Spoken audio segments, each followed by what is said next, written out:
He publicly humiliated me in my own home, at my own 70th birthday party, serving me divorce papers for his new girlfriend. He thought my age made me weak. He didn't know I was about to auction off his entire world while he planned his wedding. Before I begin my story, let me know in the comments where you are listening from and what time it is. I just want to know, I'm not alone in this. And if you feel moved by what you hear, consider subscribing. It helps more people become aware of the reality of elder abuse. Now let me tell you what really happened. I never expected my 70th birthday to be the day my marriage died in front of a crowd. It was a crisp October evening, the kind where the air holds the first real promise of winter. I had spent weeks planning that party, meticulously overseeing every detail, even though I told everyone who asked that I wanted something low-key. I knew better. If I didn't plan it with the precision of a military campaign my husband Charles would have. And I wasn't about to let him slap some wilted streamers on a buffet table, order a sheet cake from the grocery store, and call it a celebration of my 7 decades on this earth. Not in the home I built. Not in the life I curated. That mansion was my crown jewel, my masterpiece of quiet rebellion against a world that often overlooks women of a certain age. I chose every light fixture, commissioning the grand chandelier in the foyer from an artisan in Venice. I debated for weeks over the specific shade of ivory for the crown molding. I planted those delicate cherry blossom trees in the front myself, back when my hands didn't ache with a low, persistent thrum in the morning. I remember the night Charles and I first moved in 40 years ago. The cavernous rooms were empty, our voices echoing against the bare plaster walls.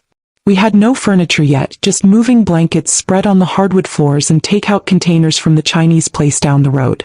I thought back then, giddy on cheap wine and the intoxicating scent of our future, that we'd grow old here, that our ghosts would one day hold hands and wander these halls together. I didn't know that one day I'd be standing in this same living room, wearing custom-made gold earrings and a wine-colored silk dress, watching my husband serve me divorce papers before I even had a chance to cut my own birthday cake. The party had just hit its stride, the atmosphere humming with warmth and expensive champagne. My goddaughter Tina, a force of nature packed into a sharp attorney's suit, had flown in from Houston and was holding court by the fireplace, her laughter a delight.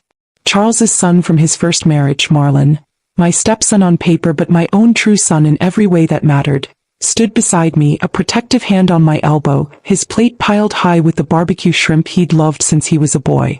Laughter and the smooth melody of a live jazz trio echoed from the back patio. Even Sierra was there.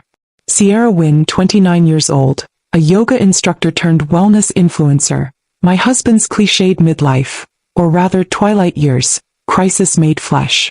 She floated around the punch bowl in a white cocktail dress that was a size too small and a shade too bridal, taking endless selfies, her lips permanently pursed in a calculated pout.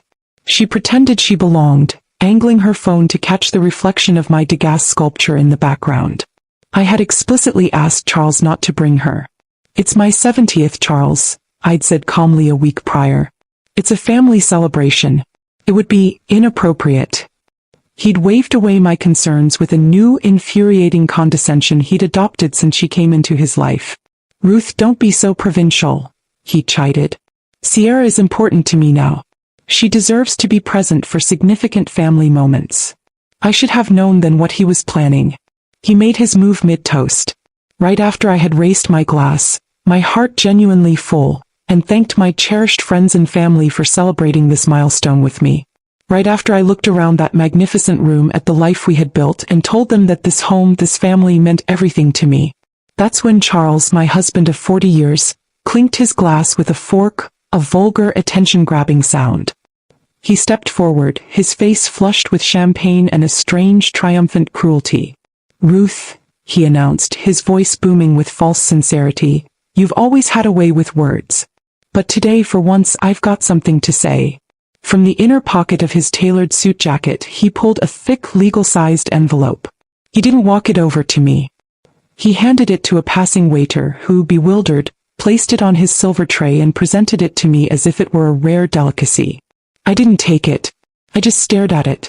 Tina, my goddaughter, ever the lawyer, stepped forward, intercepted the envelope from the poor, mortified waiter, glanced at the return address, a law firm I didn't recognize, and then looked at me, her face tightening into a protective knot. The jazz trio faltered, then fell silent. Everyone went quiet. "I'm filing for divorce," Charles announced into the suffocating silence, his tone as casual as if he were reading weather updates. "It's time for me to start a new chapter. Sierra and I are getting married next month. We hope you'll all support us in our new journey of love." A few gasps, like startled birds taking flight, fluttered from the guests. Sierra, in a practiced move, tucked herself under his arm like a triumphant puppy, her bright white teeth gleaming in the soft light. "He's my miracle man," she chirped, her voice piercing the stunned quiet. "So full of life. So generous." I didn't speak. I didn't cry. I certainly didn't throw my champagne, though the thought was momentarily delicious. My training, my years of planning events, of managing crises with a calm, unruffled exterior took over.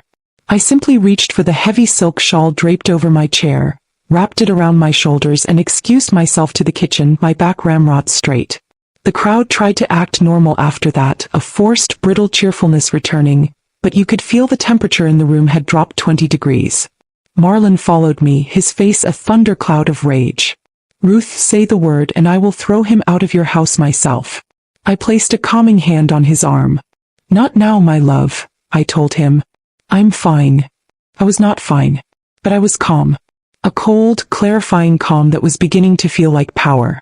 That night, after the last guest had fled my funereal birthday party, after Charles had the audacity to retreat to the guest bedroom with Sierra trailing behind him like a cloud of cloying perfume, I heard their voices drift up from the cracked door of the guest room below. "I want fresh orchids flown in from Hawaii," Sierra's high, girlish voice declared. "This is my bridal home. It has to be magazine-ready for the feature article." Charles chuckled, his voice thick with indulgence. "Whatever you want, baby. This place is yours now. Here's now." The words weren't just arrogant. They were a claim of ownership. They were actively, joyfully erasing me. The grief in my heart was instantly cauterized by a cold, white-hot rage. My composure was no longer about enduring pain. It was about preparing for battle. He thought this place, my home, was his to give away. He was about to be reminded, in the most public and financially painful way possible, who truly held the power. I walked directly to my bedroom closet, my steps silent and purposeful on the thick Persian rug. My fingers found the hidden panel behind the shoe racks. I pulled out the small gray lockbox I hadn't touched in years. Inside were the mundane documents of a life. Birth certificates, old passports, family photos. And one document that made my hand stop shaking the moment I saw it. The deed. Unencumbered, clear, and still bearing only one name as the sole proprietor. The date on it was April 23, 1997. I remembered that year like it was yesterday. The year Charles, in a fit of arrogant overconfidence, had made a reckless business decision, betting our entire savings on a luxury car dealership that imploded in less than 2 years, nearly taking our house with it. He had come to me, broken and terrified, begging me to use my own inheritance from my parents to settle the debt and save our home. I had agreed, but on the strict advice of my then-young goddaughter Tina, we filed a postnuptial agreement. The house reverted solely to me, my name alone on the title, to protect it from any of his future financial follies. We never changed it back. He had forgotten, or more likely, he had assumed it was a meaningless legal footnote, easily erased by 40 years of marriage and my supposed love for him. He was wrong. I sat down at my antique writing desk and pulled out a fresh sheet of heavy cream stationery. I wrote one line and underlined it twice. "He thinks I'm leaving." Then I picked up the phone and called Tina. "Tina, my love," I said, my voice as calm and cool as the night air. "It's time to open the war chest. I want you to draw up the auction papers. Immediately." The days following my disastrous 70th birthday party were a masterclass in quiet observation and controlled fury. Charles, my husband of 4 decades, clearly expected me to dissolve into a puddle of quiet, heartbroken tears, pack my sensible suitcases, and retreat to my sister's place in the countryside to live out my days in quiet disgrace. He seemed genuinely surprised each morning to find me still there, a silent, watchful ghost in the opulent hallways of my own home. He clearly mistook my cold composure for defeated resignation, my continued presence for a lack of options. It was a grave miscalculation, one of many he was about to regret. I did not leave. I stayed. I watched him and Sierra treat my house as their personal playground, their wedding launchpad. The mansion became their kingdom and I, its spectral, deposed queen. On Monday morning, without so much as a word to me, a team of decorators I'd never seen before arrived, their arms laden with enormous binders of fabric swatches and paint charts and 50 shades of what Sierra breathlessly called grayish. Sierra, playing the grand lady, directed them with imperious flicks of her wrist, her voice echoing in the grand salon with pronouncements about clean lines and a more modern minimalist aesthetic. She pointed to my cherished mahogany sideboard, a magnificent piece that had belonged to my grandmother, its wood glowing with the patina of a century of care. "That has to go," she declared, her nose wrinkled in distaste. "It's so dark, so heavy. It's sucking all the positive energy out of the room." I watched from the doorway, sipping my tea, my face a polite, unreadable mask, and committed every condescending word, every dismissive gesture, to memory. Each one was another piece of evidence, another log on the pyre I was quietly building. The next day brought the ultimate violation. The head housekeeper, a kind, loyal woman named Maria who had been with me for 15 years, came to me in the library, her face pale with distress. "Mrs. Ellington," she began, her voice a low, apologetic whisper, twisting her hands in her apron. "Miss Wynne, she has instructed me to move your personal belongings from the master suite into the guest wing. The blue room. The blue room was lovely, of course, but it was for guests. The master suite was mine, was ours, the heart of the home. She says it's her room now, and she needs the space for her meditation altar and her walk-in closet redesign." "Thank you for informing me, Maria," I said, my voice preternaturally even, though my heart felt as if it were being squeezed in a vice. "Please do as she asks. Do not argue with her. It's quite all right." Maria looked at me, her eyes full of confusion and a fierce, helpless sympathy, but she nodded and retreated. I stood there for a long time, staring out at the cherry blossoms, picturing Sierra's tacky yoga mats and influencer gear defiling the room I had shared with Charles for 40 years, the room where I had nursed him through pneumonia, the room where we had celebrated our triumphs and weathered our sorrows. The anger in my chest was a cold, hard knot. This was no longer just disrespect. This was a hostile takeover, an erasure of my history. That afternoon, I met my goddaughter Tina for lunch at a discreet restaurant far from the house. She didn't knock when she arrived, but came in like she always did, a whirlwind of purpose, holding a manila folder close to her chest. "Tell me you still have it," she whispered as she sat down, her eyes intense. Without a word, I slid the original deed across the table. She flipped through the pages, her lips moving silently as she read. Then she looked up, a sharp, predatory smile spreading across her face, a smile I was very, very glad was on my side. "Ruth," she said, her voice low and thrilling, "you own this place outright. Free and clear. No lien. No mortgage. No shared interest. And thanks to that postnup, his name is nowhere near this title. No one can touch it." She tapped the page with a manicured finger. "He served you divorce papers, yes. An act of supreme arrogance and stupidity. But until that divorce is finalized by a judge, which will take months, if not longer given how much we are about to contest, the property is yours to manage, to leverage, to sell as you see fit. He has made a catastrophic, arrogant error." I leaned back in my chair, the first genuine tendril of relief uncurling within me. "And the marital assets?" I asked, sipping my tea. "The furniture, the art he thinks he's entitled to? That's more complicated," she admitted. "Anything acquired during the marriage is technically marital property to be divided.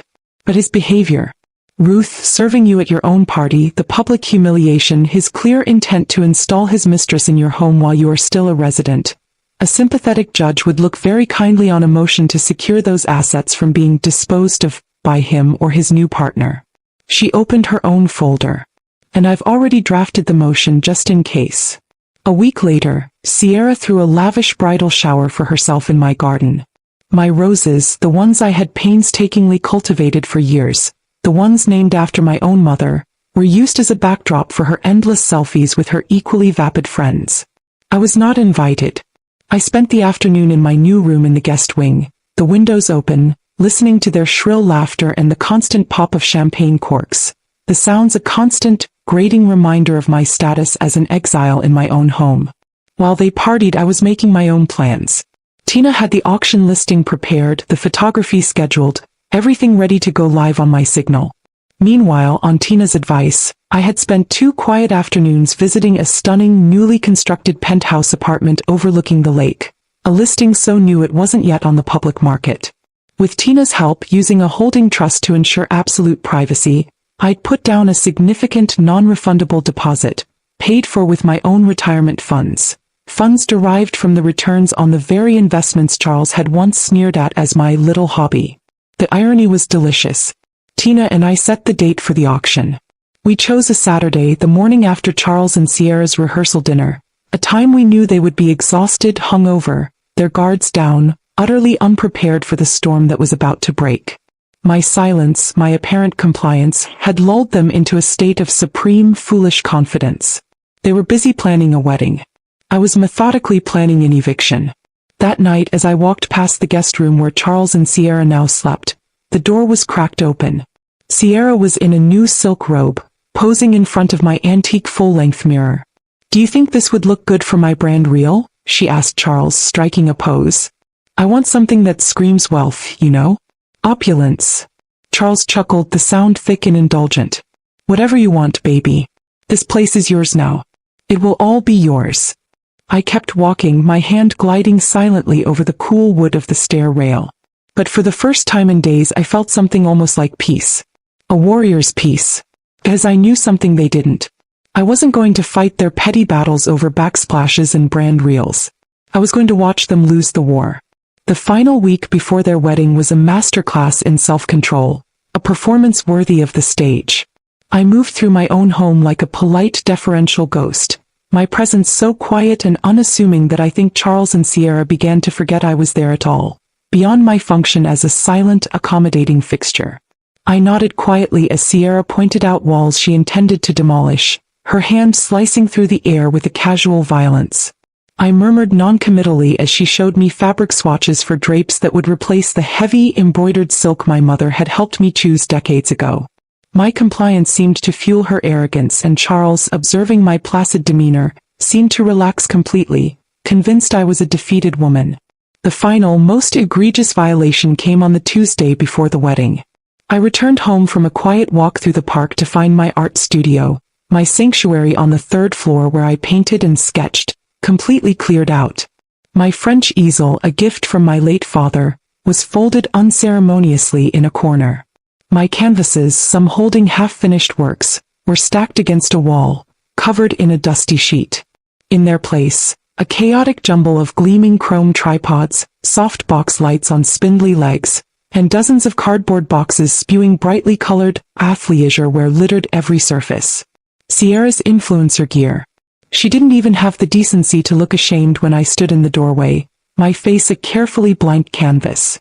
"Oh, Ruth," she'd said, barely looking up from her phone where she was furiously tapping away.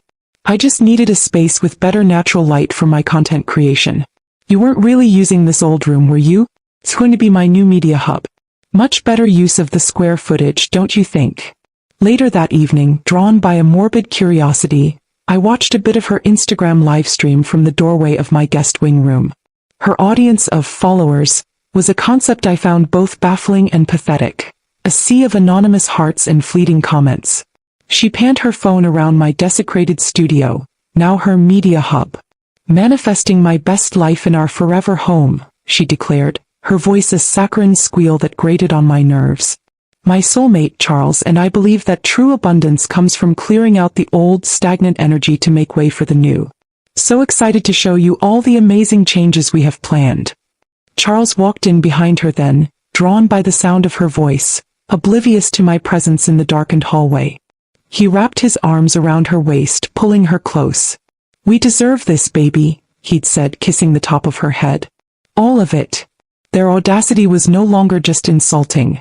It was clarifying. They saw me, my history, my passions, my very presence as stagnant energy to be cleared away. That night, sitting in Tina's quiet, elegant office on the 20th floor, the city lights twinkling below like a fallen constellation, I felt a profound and liberating peace. The last vestiges of doubt, of sentimental attachment to the physical house that had become my prison, vanished. "Are you absolutely sure, Ruth?" Tina asked, her pen hovering over the final document, her lawyerly duty compelling her to ask one last time. I have never been more sure of anything in my life, Tina, I replied, my voice steady.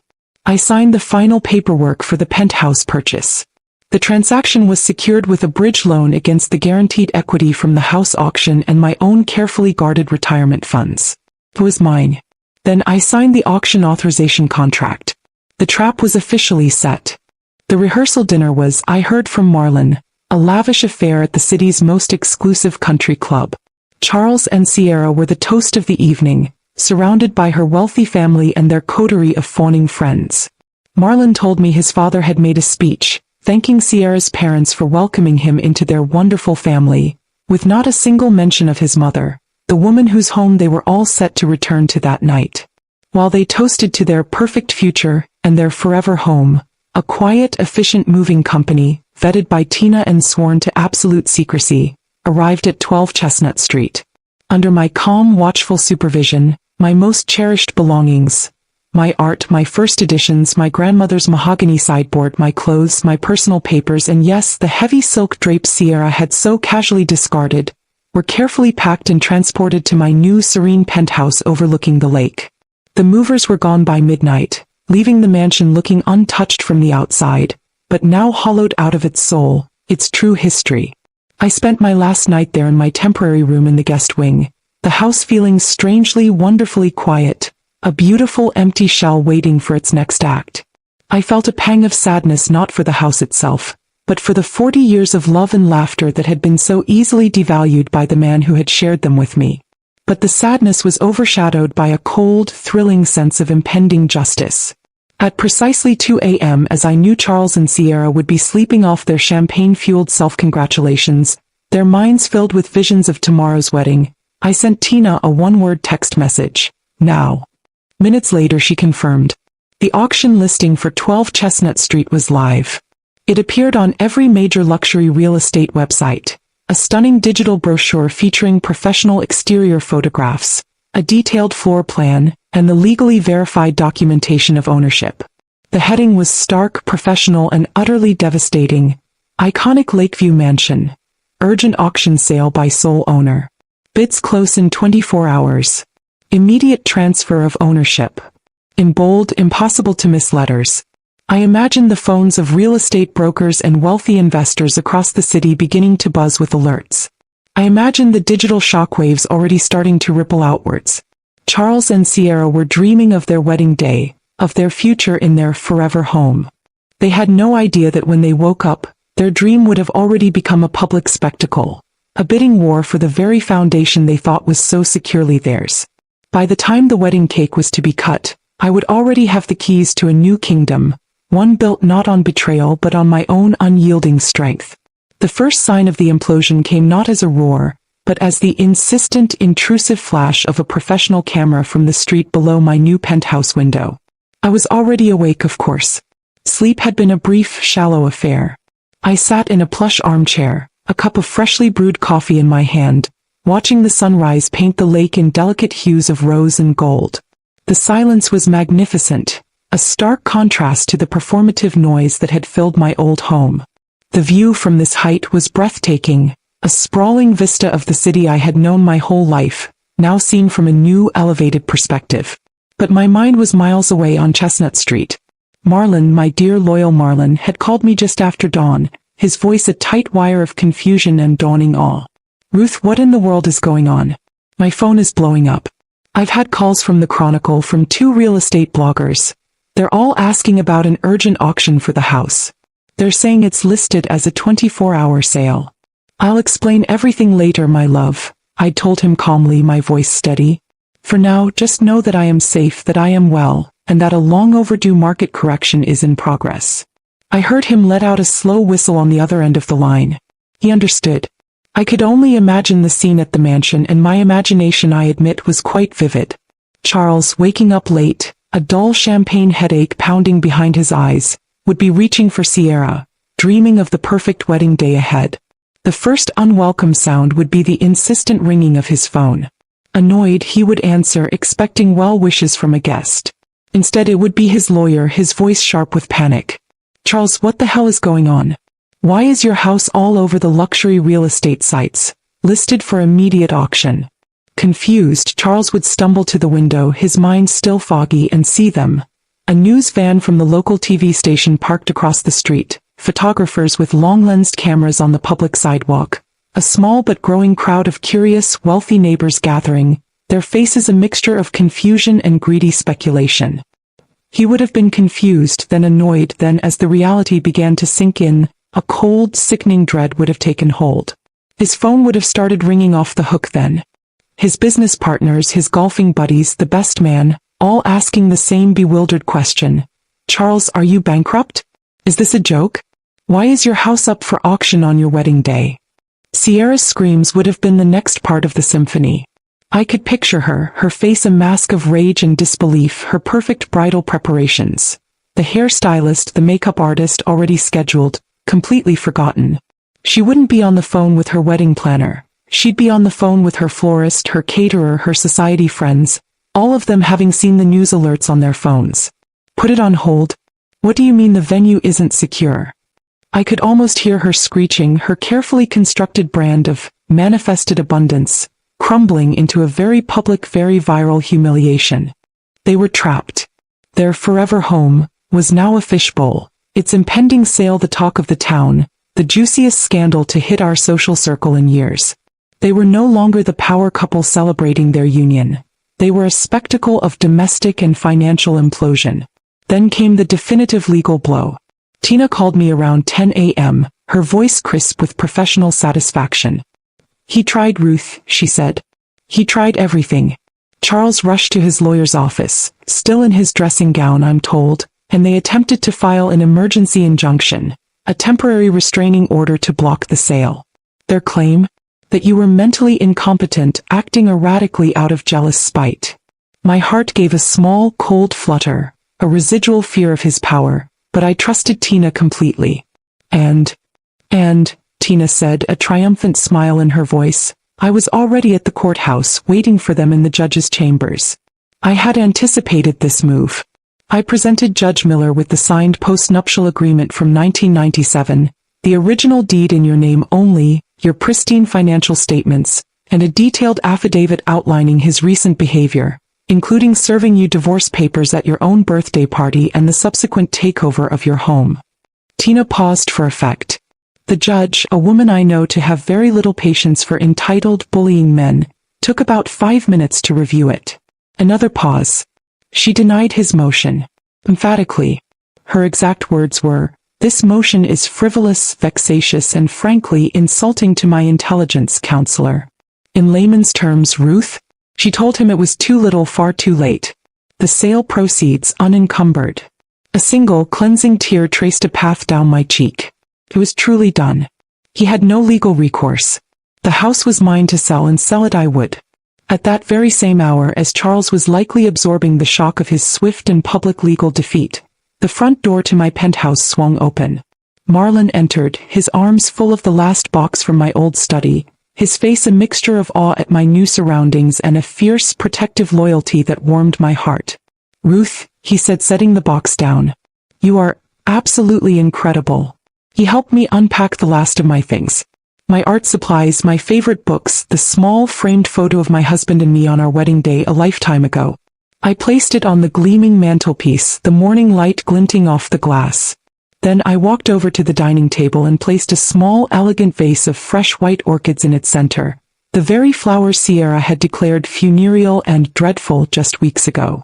In my new home, they looked like symbols of peace, of a clean, serene new beginning.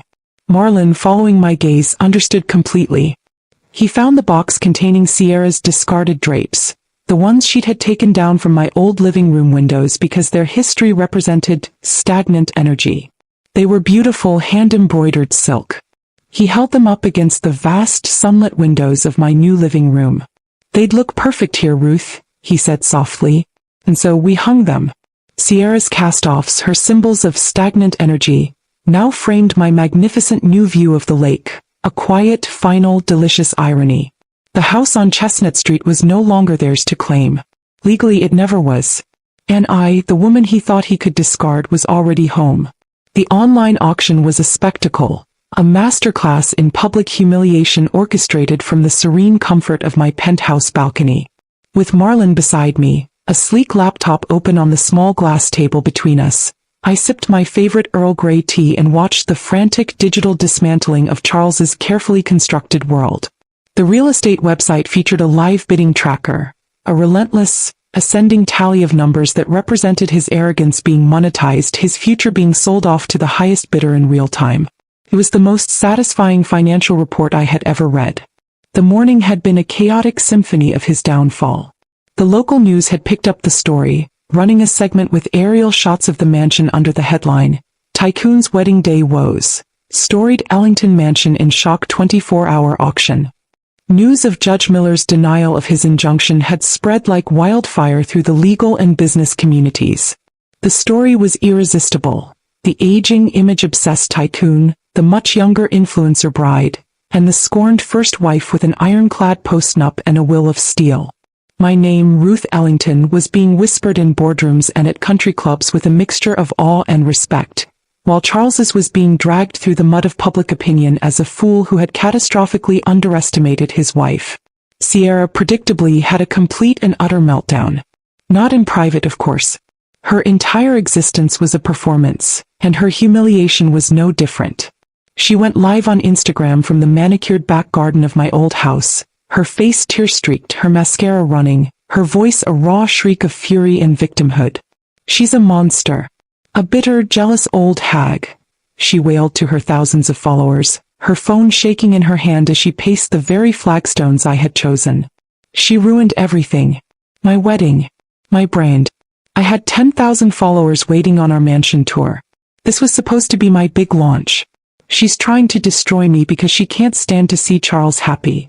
Her performance went viral for all the wrong reasons. The comment section was a digital bloodbath of public opinion, overwhelmingly on my side. "Lady, he served her divorce papers at her 70th birthday party. You're not the victim here. That old hag legally owns the house you're having a tantrum in. Honey, your brand is now gold-digging homewrecker. Good luck with that." Her influencer career was immolating in real time, a spectacular bonfire of her own making, and I watched with a grim, detached fascination. Marlon, watching the auction with a satisfying smirk, decided to add a little salt to the wound. "Out of loyalty, Ruth," he said with a wink, "and just for a bit of sport." He created an anonymous bidding account under a corporate holding name, and at a crucial moment when the bidding seemed to be slowing, he placed a significant fake bid, driving the price up by another $100,000. The move, as he'd predicted, triggered a renewed frenzy among the two most serious bidders, who now saw a new, powerful competitor in the mix. The price soared. The final gavel, so to speak, fell just after noon. A discreet timer on the website counted down to 0.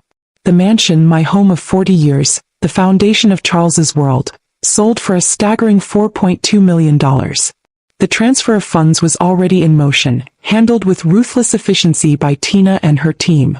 My own exit from the house had been quiet, but I had left one final personal touch.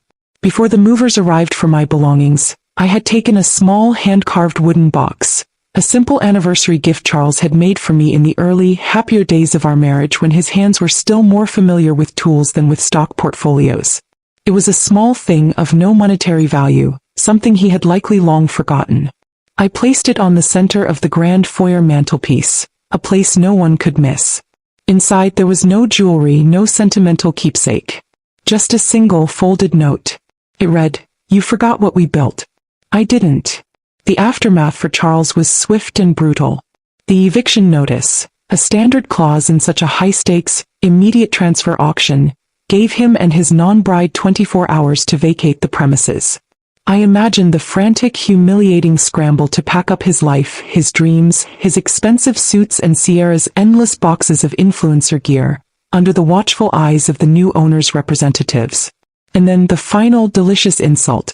Marlon forwarded me an email from a frantic wedding guest. The catering company that had supplied Sierra's lavish, unattended buy-me bridal shower had sent their final, very large and now very overdue invoice to the house. With Charles's assets now likely frozen pending the divorce proceedings I was about to formally continue, and with no bride to foot the bill, It remained, as far as I knew, unpaid. A fittingly tacky end to their short-lived, grasping reign.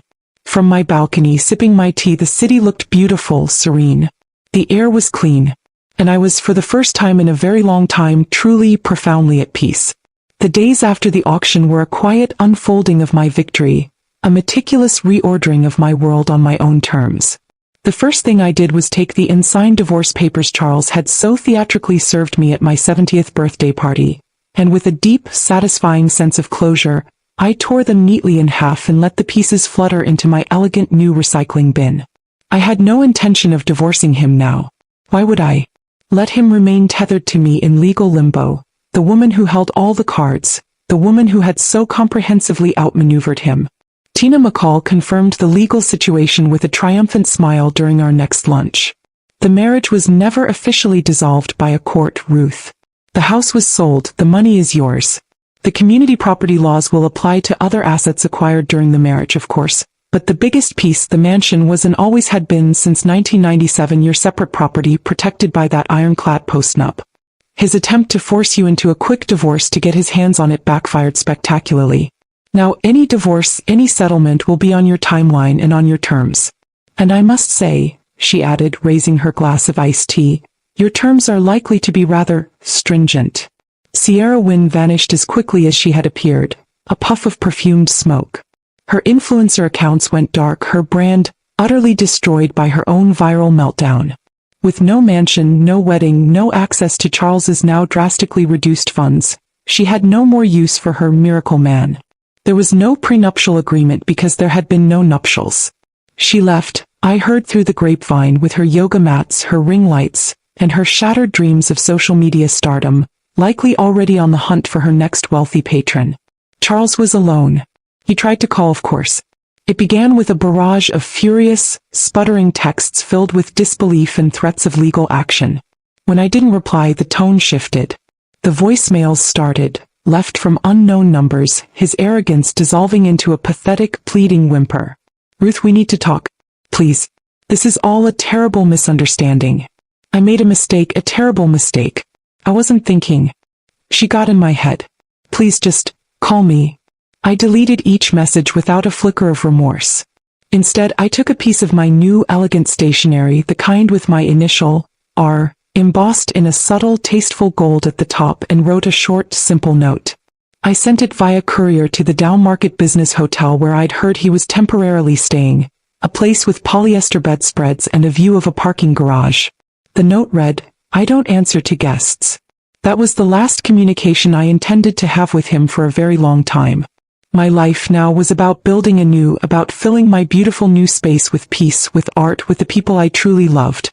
The penthouse, once a sterile, empty space, began to feel like home. Marlon, my true son in every way that mattered, helped me arrange my books in the new library, his presence a warm, steady comfort. He was the one who, on the first evening I spent there, hung a portrait above the modern, minimalist mantelpiece. It wasn't a grand oil-painted thing, but a simple, beautifully framed photograph he'd taken of me years ago in my garden on Chestnut Street.